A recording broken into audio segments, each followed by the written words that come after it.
Benco আবার খুবই কম দামে বাংলাদেশের মার্কেটে অফিসিয়াল লঞ্চ করে দিল মাত্র ৭,৯৯০ টাকায়। খুবই দুর্দান্ত একটি ফোন। এই ফোনটিতে দেওয়া হয়েছে ৮/১২৮ GB র্যাম, সাথে পাবেন দুর্দান্ত ডিজাইন এবং ভালো ডিসপ্লে আর ভালো ক্যামেরা সেটআপ। আর এখানে দেওয়া হয়েছে লোয়ার বাজেটের দুর্দান্ত একটি গেমিং প্রসেসর।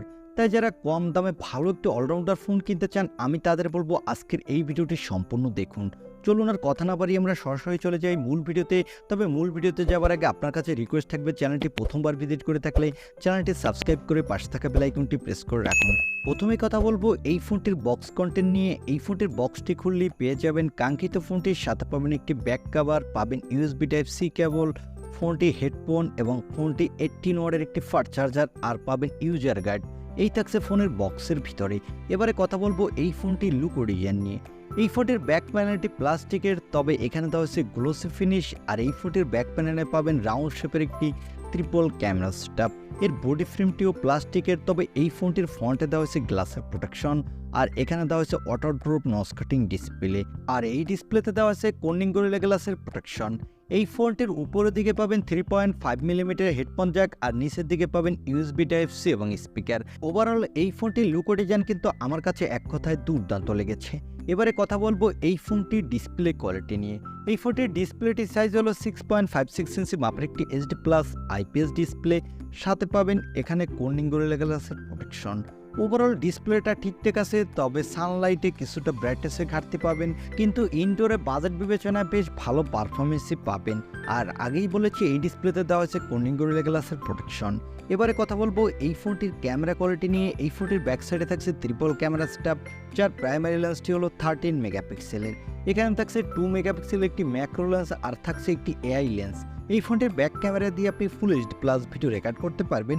আর এই বাজেট বিবেচনায় আপনি ভালোই ফটোগ্রাফি তুলতে পারবেন। এখানে সেলফির জন্য পাবেন 8 মেগাপিক্সেলের সেলফি ক্যামেরা। এই ক্যামেরাটি দিয়ে আপনি ফুল HD+ ভিডিও রেকর্ড করতে পারবেন, আর এখানেও আপনি মোটামুটি ভালোই সেলফি তুলতে পারবেন। ওভারঅল এই ফোনটির ক্যামেরা সেকশন কিন্তু বাজেট বিবেচনায় ঠিকঠাকই আছে। এবারে কথা বলবো এই ফোনটির অন্যতম হাইলাইটেড অপশন এই ফোনটির প্রসেসর নিয়ে। এই ফোনটিতে প্রসেসর থাকছে ইউনিসকের T606 প্রসেসর। এই প্রসেসরটি 12 ন্যানোমিটার আর্কিটেক্টে বিল্ড, এবং এই প্রসেসরটি দিয়ে আপনি ভালো মাল্টিটাস্কিং করতে পারবেন। সাথে এখানে ফ্রি ফায়ারের মতো গেম খেলতে পারবেন, তবে কোনোভাবে হাই সেটিংসে খেলতে পারবেন না। আর এই ফোনটিতে আউট অফ দ্য বক্স পাবেন Android 13। এখানে সিকিউরিটির জন্য থাকবে সাইড মাউন্টেড ফিঙ্গারপ্রিন্ট সেন্সর, আর ব্যাটারির জন্য থাকবে 5000 mAh এর একটি ব্যাটারি।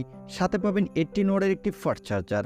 আর এই ফোনটি মার্কেটে আপনি দুইটি কালার ভেরিয়েন্টে পাবেন, এবং এই ফোনটির ভালো ব্যাপার হলো এই ফোনটিতে দুইটি সিমের সাথে একটি extra dedicated microSD card use করতে পারবেন। এবং এই ফোনটি মার্কেটে আপনি দুইটি র্যাম ভেরিয়েন্টে পাবেন। এর বেস ভেরিয়েন্ট হলো 4/128 GB। এখানে 4GBর সাথে 4GB ভার্চুয়াল র্যাম ইউজ করতে পারবেন। এবং টপ ভেরিয়েন্ট হলো 8/128 GB। এখানে 8GBর সাথে আরও 8GB ভার্চুয়াল র্যাম ইউজ করতে পারবেন। আগেই বলেছি এই ফোনটির দাম হলো ৭,৯৯০ টাকা, অর্থাৎ প্রায় ৮,০০০ টাকা। আমার কাছে মনে হয়েছে এই ফোনটি ৮,০০০ টাকা বাজেটে বর্তমান মার্কেটে ওয়ান অফ দ্য বেস্ট একটি ফোন। আপনার বাজেট যদি হয়ে থাকে ৮,০০০ টাকা, আর এই বাজেটের মধ্যে আপনি যদি একটি অলরাউন্ডার ফোন কিনতে চান, তাহলে এই ফোনটি আপনি চোখ বুজে নিতে পারেন। এই ছিল বেনকো V91। এই ফোনটি ছোটোখাটো একটি স্পেসিফিকেশন রিভিউ। আই হোপ ভিডিওটি আপনার ভালো লেগেছে। আর ভিডিওটি যদি ভালোই লেগে থাকে তাহলে অবশ্যই একটি লাইক দিয়ে আমাদের চ্যানেলটি সাবস্ক্রাইব করে পাশে থাকা বেল আইকনটি প্রেস করে রাখুন। দেখা হবে নেক্সট ভিডিওতে। আজকের মতো আল্লাহ হাফেজ।